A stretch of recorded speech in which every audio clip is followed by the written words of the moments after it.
Let me ask you something very important. Does your hospital allow doctors to prescribe any drug freely? If yes, then your medication system is not controlled, and uncontrolled prescribing equals higher cost, higher errors, higher patient risk. That's why NABH introduced MOM.2, Hospital Formulary. Today, I will explain this in a way that you can implement, audit, and control medication usage effectively. Hello everyone, I am your NABH guide. In today's session, we will cover what is a hospital formulary, all objective elements of MOM.2, practical implementation, common non-conformities, how to ensure full compliance. This session is very important for doctors, pharmacists, quality team, and management. Development of formulary. This is the foundation of MOM.2. First understand, what is a formulary?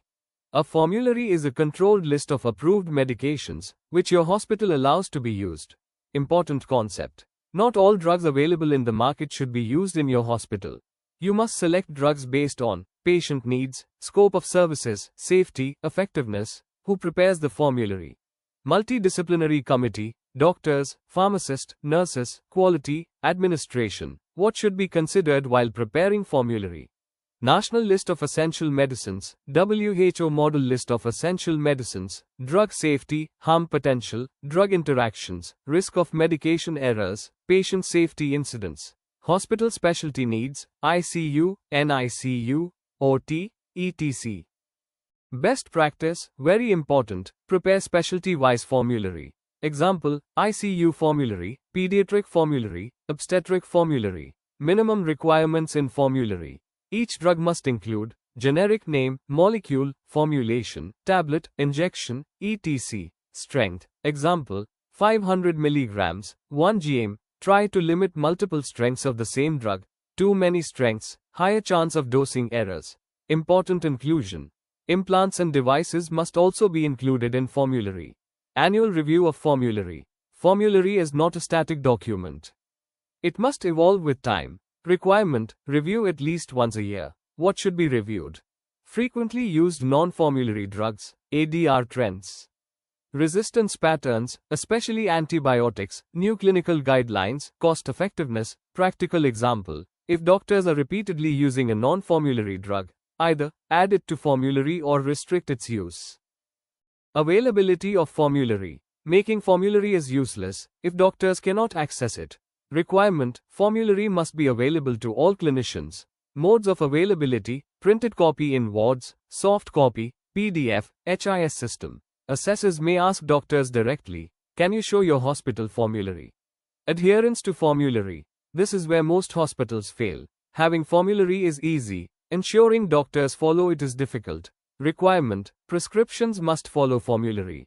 Monitoring system, track non-formulary prescriptions, track local purchases, high non-formulary usage, weak system, procurement of formulary drugs.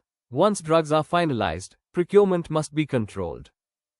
SOP must include vendor selection, vendor evaluation, reorder levels, indenting process, purchase order generation, goods receipt process. Also include stockout management, non-formulary drug procurement. Now comes a very practical scenario.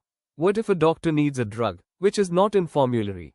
Requirement, defined SOP for non-formulary drugs. Process should include justification by doctor, approval by authority, local purchase. Very important step. After repeated use, evaluate the drug. Decide, include in formulary or restrict. This is called ratification process, and assessors focus heavily on this. Common non-conformities. Now let's see what assessors commonly find. No formulary available, formulary outdated, missing drug details, strength, formulation, no committee involvement, annual review not done, doctors not following formulary, high non-formulary drug usage, no SOP for non-formulary drugs, no documentation for local purchase, procurement process not defined. How to comply? Step 1. Develop strong formulary. Based on NLAM or WHO, include all specialties, standardize drug strengths. Step 2. Activate committee, regular meetings, annual review. Step 3. Ensure accessibility, soft and hard copies, HIS integration. Step 4. Monitor adherence, prescription audit, non-formulary tracking. Step 5. Define SOP, Procurement SOP, Non-Formulary SOP. Step 6. Control local purchase. Approval system, evaluation and ratification. Step 7. Documentation, formulary version control, MOM records, review reports. Final summary: if you understand MOM.2 correctly, you are actually controlling cost, safety, standardization. MOM.2 ensures right drug, right availability, right control. If your hospital is preparing for NABH, do not just make a formulary, make a functional formulary system. Remember, a good hospital does not use more medicines. It uses the right medicines in a controlled way. In the next video of this NABH training series, we will discuss medications are stored appropriately and are available where required. If you want to learn NABH standard step by step, then video को like करें, channel को subscribe करें, notification bell on करें, so you never miss upcoming NABH training videos. Medi Quality Partners, your trusted NABH guide. Thank you for watching.